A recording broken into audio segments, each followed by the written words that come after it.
everyone, it's Christina here. Welcome back to my kitchen. Hope everyone is doing amazing.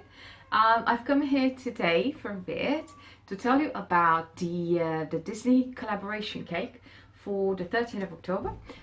You can find all the pictures on my Instagram account at Christina's Cuisine.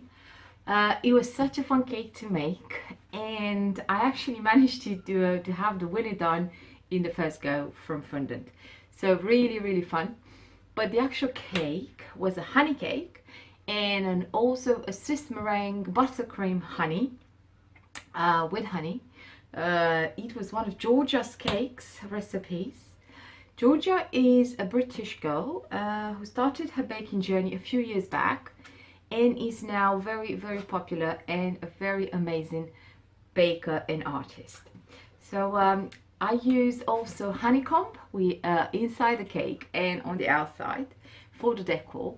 You have all the pictures on my Instagram, as I said.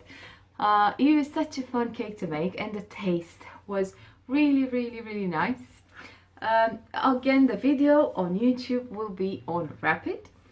But if you guys like what you see here today and you're not one of my subscribers yet, please subscribe to my channel, and if you do, tap that little bell. That way you get notifications every time you see a video up. And thank you so much for watching, guys, and giving me a bit of your time.